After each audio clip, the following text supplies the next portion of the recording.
Good morning students. आज हम algae का मेंबर एक्टोकार्पस कंटिन्यू करेंगे। पिछले वीडियो में मैंने आपको एक्टोकार्पस का स्ट्रक्चर बताया था। आज हम इसका रिप्रोडक्शन यानी जनन पढ़ेंगे। एक्टोकार्पस में असेक्सुअल और सेक्सुअल दोनों तरह का रिप्रोडक्शन पाया जाता है। अब पहले पढ़ेंगे असेक्सुअल रिप्रोडक्शन। असेक्सुअल रिप्रोडक्शन जो है ये बाइफ्लैजिलेट जू स्पोर्स के द्वारा होता है और ये जू स्पोर्स दो तरह की स्पोरेंजिया में बनते हैं, जैसा मैंने स्ट्रक्चर में भी बताया था। यहाँ पर दो तरह के स्पोरेंजिया बनते हैं थैलस में, एक यूनिलोक्यूलर स्पोरेंजिया और दूसरे प्लूरिलोक्यूलर स्पोरेंजिया। यूनिलोक्यूलर स्पोरेंजिया से जो जू स्पोर्स बनते हैं वो हैप्लॉइड होते हैं, जबकि प्लूरिलोक्यूलर स्पोरेंजिया से जो जू स्पोर्स बनते हैं वो डिप्लॉइड होते हैं। एक्टोकार्पस के एक ही थैलस पर दोनों तरह के स्पोरेंजिया पाए जाते हैं। तो अब हम पहले पढ़ेंगे यूनिलोक्यूलर स्पोरेंजिया।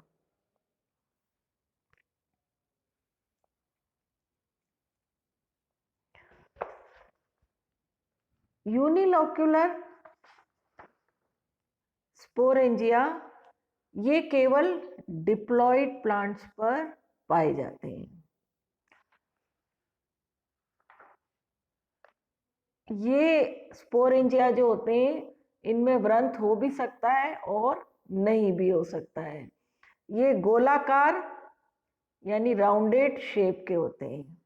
अब जैसा आप डायग्राम में देख रहे हैं इनका डेवलपमेंट थैलस की किसी भी लेटरल ब्रांच यानी पार्श्व शाखा से शुरू होता है। ये लेटरल ब्रांच का जो शीर्ष वाली सेल होती है, टिप वाली सेल, वो साइज में थोड़ी बड़ी हो जाती है, गोलाकार सी हो जाती है। तो इस सेल से डेवलपमेंट शुरू होता है। इसे हम कहते हैं स्पोरेंजियल इनिशियल सेल। इस स्पोरेंजियल इनिशियल सेल में, जैसा आप डायग्राम बी में देख रहे हैं, इसके डिप्लॉइड न्यूक्लियस में पहले मियोसिस होता है और उसके बाद अनेक माइटोटिक डिवीजन होते हैं, जिससे कि large number of nuclei are formed. बहुत सारे न्यूक्लियाई बनते हैं, जो कि आप डायग्राम सी में देख रहे हैं। अब साथ ही साथ साइटोप्लाज्म जो होता है वो भी कई पार्ट्स में डिवाइड हो जाता है और हर न्यूक्लियाई के चारों ओर थोड़ा साइटोप्लाज्म कलेक्ट हो जाता है और ये प्रत्येक न्यूक्लियाई साइटोप्लाज्म के साथ मिलकर बाइफ्लैजिलेट जू स्पोर्स बनाते हैं, जैसा कि आप डायग्राम डी में देख रहे हैं। क्योंकि ये जू स्पोर्स न्यूक्लियाई में मियोसिस होने के बाद बने हैं, इसलिए ये जू स्पोर्स हैप्लॉइड होते हैं। अब स्पोरेंजिया की वॉल में एक छिद्र होने से ये जो है जू स्पोर्स ये बाहर आ जाते हैं। ये एक समूह में या ग्रुप में बाहर आ जाते हैं और बाहर आने के बाद ये कुछ समय तक इसी तरह पड़े रहते हैं, यानी विश्रामावस्था में रहते हैं। उसके बाद इनके चारों ओर एक थिक वॉल बन जाती है और ये सतह से चिपक जाते हैं। इनके फ्लैजिला डिसअपियर हो जाते हैं। अब कुछ समय बाद ये जर्मिनेट होते हैं। जब ये जर्मिनेट होते हैं तो इनसे एक जर्म ट्यूब निकलती है, जैसा कि आप डायग्राम जी में देख रहे हैं।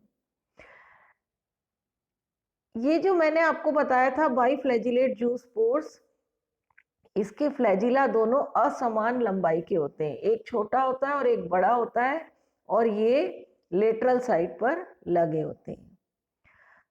तो अब फ्लैजिला डिसअपियर हो जाते हैं और ये इसी तरह पड़ा रहता है। उसके बाद जर्मिनेट होता है। जब ये जर्मिनेट होता है तो इससे एक जर्म ट्यूब निकलती है, जैसा डायग्राम जी में देख रहे हैं। अब ये जर्म ट्यूब जो होती है ये डेवलप होकर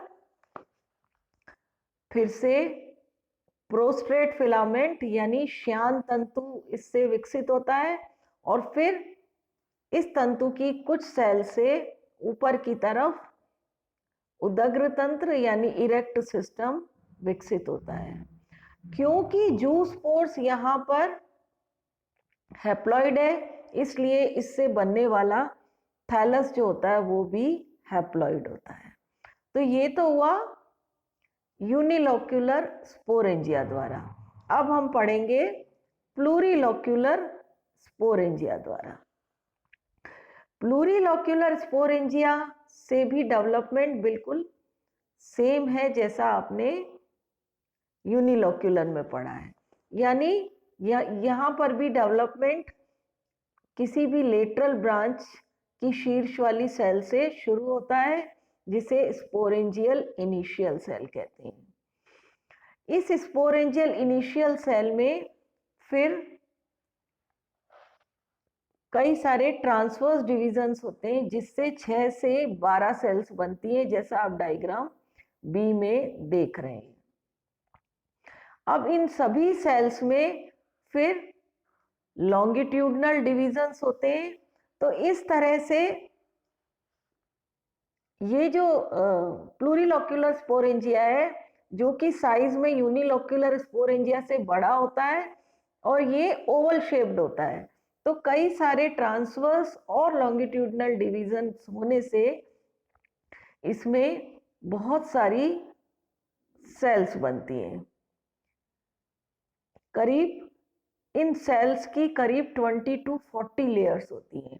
तो ये कई सारी स्क्वायर सेल्स बनती है और साथ ही साथ जो न्यूक्लियाई होता है जो कि डिप्लॉयड है, उसमें कोई मियोसिस नहीं होता और ये सिंपली माइटोटिक डिवीजन के बाद कई सारे न्यूक्लियाई बनाता है। तो प्रत्येक सेल में एक न्यूक्लियाई प्रेजेंट होता है, जैसा कि आप डायग्राम डी में देख रहे हैं। अब प्रत्येक न्यूक्लियाई जिसके चारों ओर साइटोप्लाज्म में ये डेवलप होकर यूनिलोक्यूलर स्पोरेंजिया की तरह ही बाइफ्लैजिलेट, सिंगल न्यूक्लिएट, डिप्लॉइड जूस्पोर बनाता है। यहाँ पे डिफरेंस ये है कि यूनिलोक्यूलर स्पोरेंजिया से जो जूस्पोर्स बनते हैं वो हैप्लॉइड होते हैं, जबकि प्लूरिलोक्यूलर स्पोरेंजिया से जो जूस्पोर्स बनते हैं वो डिप्लॉइड होते हैं।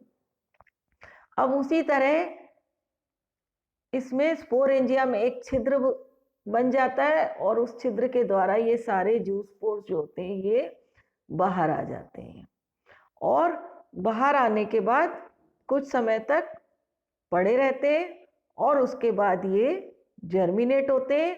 तो जब ये जर्मिनेट होते हैं तो इनसे थैलस बनता है, लेकिन वो थैलस डिप्लॉइड होता है। तो यूनिलोक्यूलर स्पोरेंजिया से जो थैलस बनता है वो हैप्लॉइड होगा, जबकि प्लूरिलोक्यूलर स्पोरेंजिया से जो थैलस बनता है वो डिप्लॉइड होता है। तो आज हमने इसका असेक्सुअल रिप्रोडक्शन या अलैंगिक जनन पढ़ा है। Thank you.